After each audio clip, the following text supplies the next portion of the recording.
नाम है ब्रह्मास्त्र।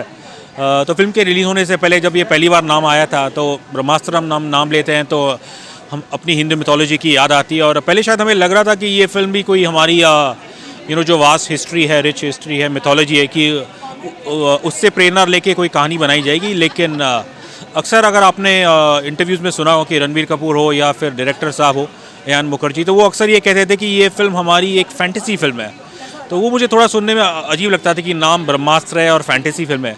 लेकिन आज जब हमने फिल्म देखी तो वी हैव टू से both the director and Ranbir Kapoor, वो बिल्कुल सही है।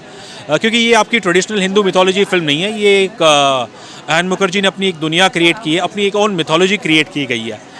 तो आई थिंक एक नई दुनिया क्रिएट करने के लिए, एक नया अनुभव हमें देने के लिए तो फुल मार्क्स मिलते हैं। दुर्भाग्य से मुझे पहला हाफ बहुत कमज़ोर लग रहा था और मुझे डर लग रहा था कि फिल्म कहाँ जा रही है। लेकिन सेकेंड हाफ इसका स्ट्रॉन्ग है और ख़ासकर इसका जो क्लाइमैक्स है, जो लास्ट 30-45 मिनट्स है मेरे ख्याल से, वो काफ़ी स्ट्रॉन्ग है। और इन टर्म्स ऑफ परफॉर्मेंस मैं कहूँगा तो आलिया की परफॉर्मेंस शायद थोड़ा मुझे अप एंड डाउन लगी। रणबीर कपूर भी मुझे ओवरऑल कहूँगा नॉट 100%, उन्होंने 100% एफर्ट तो दिया है, लेकिन जो पर्दे पे सामने दिख के आता है कुछ जगह पे वो काफ़ी अच्छे हैं, कुछ जगह पे मैं कहूँगा जो उनका कैरेक्टर कुछ पहलू है उनके कैरेक्टर के जो मुझे थोड़े अजीब लगे। मैं उनके बारे में बताऊंगा नहीं, बिकॉज ऑब्वियसली मैं चाहूँगा दर्शक खुद इसे जाके देखें। तो ओवरऑल मैं ये कहूँगा कि फिल्म का जो सबसे बड़ा मैं कहूँगा जो हीरो है वो है इसके विजुअल इफेक्ट्स। बहुत कम देखने को मिलता है हिंदी फिल्मों में ऐसे इस क्वालिटी के VFX। तो full marks to Prime Focus जो इस फिल्म के एक प्रोड्यूसर्स भी है। मूवी जैसे अयान ने पोर्ट्रे की है उस हिसाब से आई फील मतलब थोड़ी बेटर हो सकती थी, क्योंकि उन्होंने 8-10 साल उस पर काम किया है। आई फील विजुअल्स वो fantastic, no doubt in that, but हाँ स्क्रिप्टिंग एंड जो मतलब डायलॉग डिलीवरी है वो सब थोड़ी बेटर होती, so it could have been better. वही अभी उनको मैंने बताया कि केमिस्ट्री तो देखने मतलब मिल रही है, बट वो फीलिंग नहीं आ रही है जो रालिया कर रहे हैं ना सब लोग आजकल, वो फीलिंग नहीं आई मुझे। Oh damn, okay, so Shahrukh sir is fantastic, he is my favourite. मतलब जैसे ही एंटर करते शाहरुख सर को देखा, I was like this movie is a hit because they have Shahrukh. And उनकी जो मतलब उनको इतने टाइम बाद देखा, so it was really different and it was a great feeling overall. Like जगह जगह वो अपना वर्कशॉप करें, जो लोग कहानी लिख रहे हैं और उनको खोजें, लाएं। और आपको ज़रूरत है, उनको भी ज़रूरत है, दो ज़रूरतमंद लोग मिलेंगे तो अच्छा काम होगा।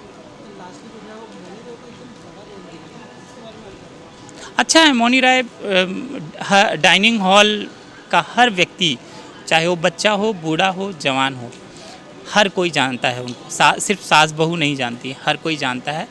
फिल्मों में भी उन्होंने काम किया है, तो उनका एक अलग तरह का स्टारडम है, उनके अपने फ़ैन फॉलोइंग है। और ये जो फिल्म है मौनी राय के, इस पे वो फेथ करती हैं, ये उनकी आइडियोलॉजी भी है कहीं ना कहीं।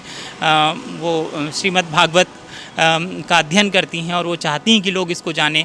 तो कहीं ना कहीं से जो हमारी हिस्ट्री है उसको, उस पर ये फिल्म है बेस्ड कहीं ना कहीं से, और थोड़ा सा फिक्शन भी है, तो ये वो रिलेट करती हैं। Thank you. ऐसा हमारे दुनिया में होता है, रहता है, जिसका हमको जवाब ही नहीं पता है। It is considered in one of that film, but it is definitely not illogical.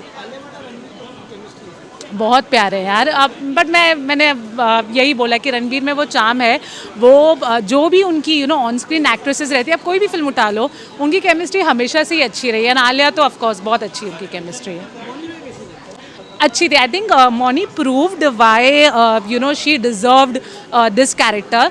And उनका स्क्रीन पर प्रेजेंस भी काफ़ी अच्छा, मुझे लगा शायद उतना नहीं होगा कंसिडरिंग इतने बड़े नाम है, पर उनका स्क्रीन प्रेजेंस भी अच्छा ना। एंड आई बिलीव अगर ये फिल्म उनकी बॉलीवुड डेब्यू एक्चुअल में होती तो आई थिंक आज मौनी का करियर कहीं और होता, बिकॉज उनमें वो पोटेंशियल है, वो इस फिल्म में दिखता है।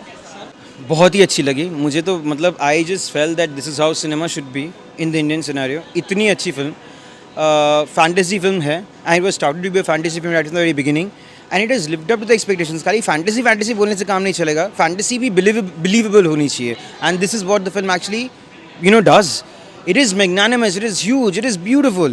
VFX कह लो, acting कह लो, the direction, the imagination, everything is just wonderful, outworldly जिसको कहते हैं, and it was, I just loved every part of the film right from the very beginning till the end. Ranbir and Alia are the real power couple I'd say. Screen पे जब दिखते हैं दोनों एक साथ वो बहुत खूबसूरत दिखते हैं.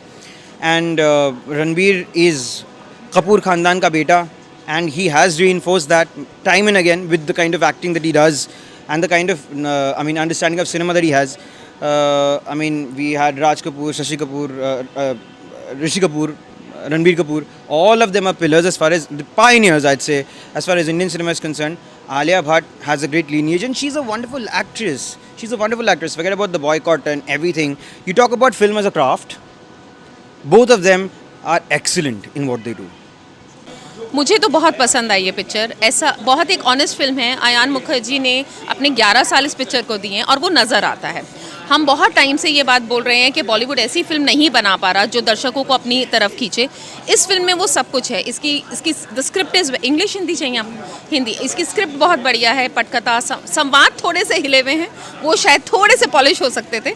But beyond that I would say एक कहानी अच्छी रची है. उस कहानी के अंदर दर्शक जाता है, उस कहानी में विश्वास करने लगता है. थोड़ा सा जो मुझे बस नहीं समझ आया वो रणबीर और आलिया का रोमांस थोड़ा नहीं समझ आया. और शायद बॉलीवुड को गानों से अपना लगाव छोड़ देना चाहिए. एक बहुत क्लेवर चीज़ होती है मोन्टाज, उसको यूज़ करना चाहिए. बट बिसाइड्स दैट ऐसा VFX ऑन बैकग्राउंड स्कोर कभी बॉस बॉलीवुड फिल्म में नहीं देखा. It's a must watch. Please watch it so that the second part comes out to be so awesome. I love the film. For me this is 4 stars out of 5. Astra is fantastic and mind blowing experience.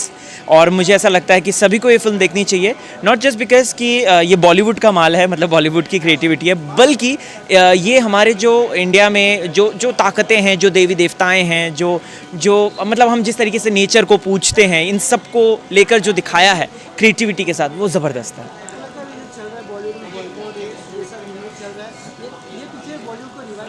बिल्कुल. देखो, एक शिकायत रहती थी कि बॉलीवुड क्या हमेशा कॉपीवुड बन गया है, हमेशा छापता रहता है.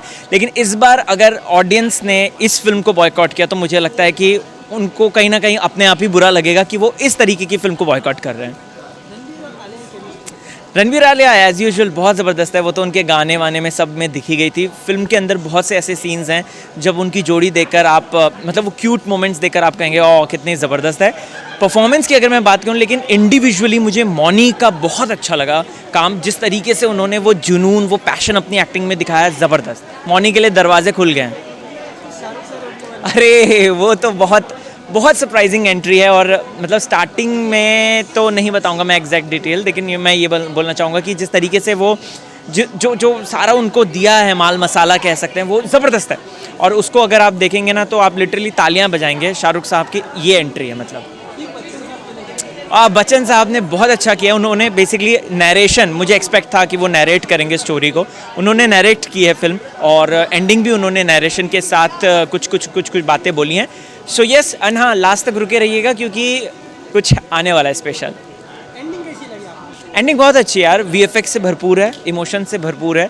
और मुझे ऐसा लगता है कि एंडिंग इसको एक अच्छा टर्न दिया है और एक अच्छा मैसेज भी है कुछ, तो वो देखिएगा आप.